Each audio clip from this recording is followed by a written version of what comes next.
Hey, what's up? Judy Moore here. I'm here in the USA at one of the biggest home business events, and I'm lucky to catch up with Higdon, who is $1 million earner in the home business industry. And I'm so excited, very accepted to spend a few minutes with me um, to have a brief chat with you. Yeah, my pleasure. Thank you. So, thank you very, very much for accepting to have this time with me. Yeah, my pleasure.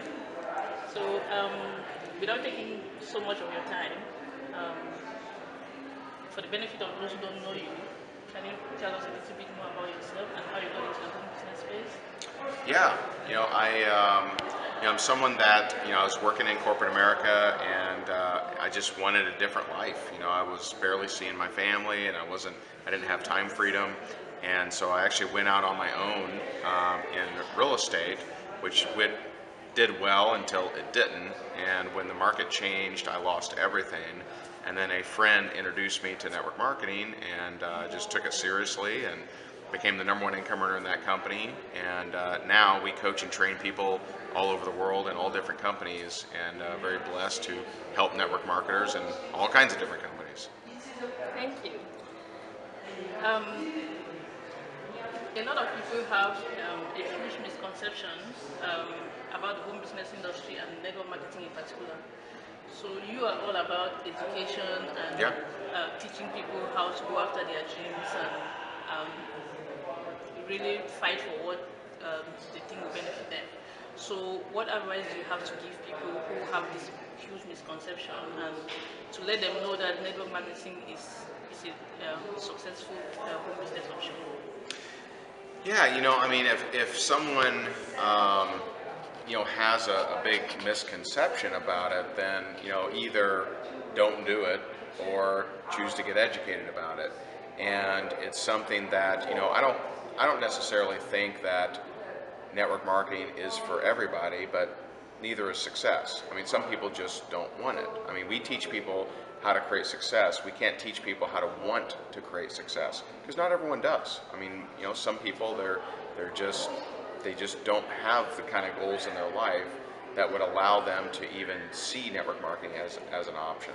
And so, that's probably the biggest thing is, we never spent much time trying to convince people who didn't like network marketing to like it. We just focused on all the people that were looking for ways to increase their life.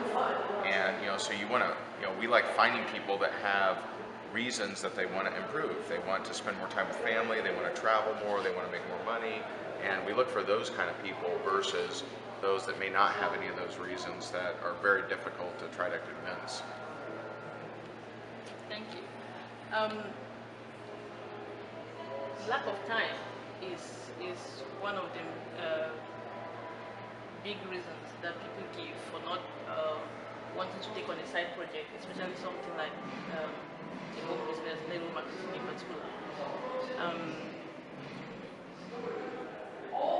if you came from the corporate world, Yeah. and obviously when you're on a job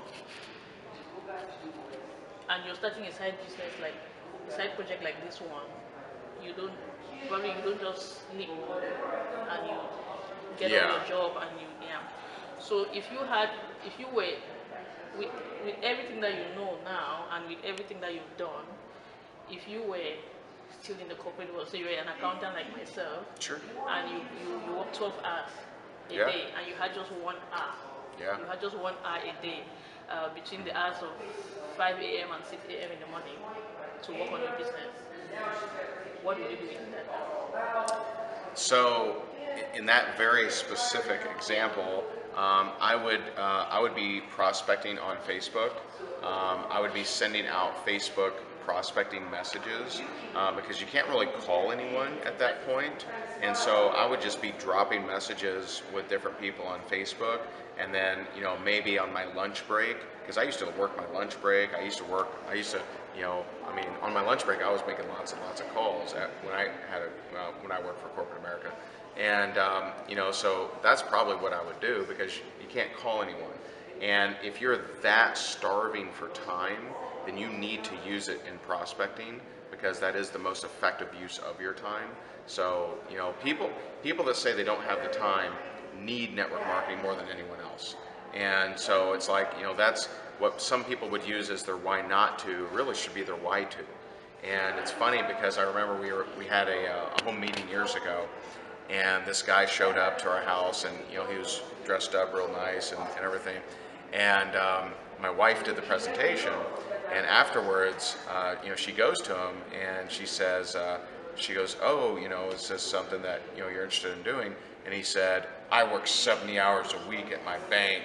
And she said, without hesitation, "Ooh, how long you got to do that?" And he was like, it was a total mind shift, because he thought that she was trying to sell him, but she was really trying to save him. You know, trying to save him from having to work that many hours, because there's no light at the end of the tunnel if you're working that many hours. So, you know, I would say, you know, if you have that limited of time, then I would absolutely, you know, use it in prospecting in whatever form you can, which I think would be, you know, Facebook. I mean, we had a guy on our team who was, I mean, he was making, you know, extra thousands and thousands of dollars a month, and he was working 90 hours a week. He prospected on his lunch break and when he was pumping gas. So when he pumped gas into his car, he would never pull into a gas station that was empty. He would always look for other people, and then he would go pump his gas, and he would talk to them, "Hey," you know, he would literally prospect them while pumping gas. I mean, that's motivating. Okay, that's good to know. Yeah. But you're all about content and, Yeah. and being an authority. So Yeah. if you spend that hour being prospecting, so when you create the content and create that authority figure then? Yeah, I mean, it's tough, because in 1 hour, I mean, if you get in the habit of creating content, I mean, most of the blogs that I do, I have done within 20 minutes. And so, I mean, if you're going to practice and get good at it, I would say, okay, 20 minutes creating content, 40 minutes, you know, prospecting. But I think the big mistake is people, if they only have an hour, which I know is very unique. Most people, if they're being honest, have a lot more time than 1 hour. You know, they have time before they go to bed, they have time on lunch break, they have time on cigarette breaks or whatever they have at their job. You know, if people are really being, you know, honest about that. But, you know, yeah, it's something that, you know, the marketing side doesn't usually act as quickly as prospecting. And, you know, and I know that's something that, you know, my marketing, it took me a while for it to actually pay off. Now it pays off big time. But in the beginning, I wanted to get there faster. I wanted to go, and prospecting definitely helped me get there. Thank you so very much for taking the time to talk with me. My pleasure. And if you want to know more about Ray Higdon, rayhigdon.com. He is right there. You get all the information you want to know about him, and he is a superstar. Thank you very much. Thank you. Appreciate it.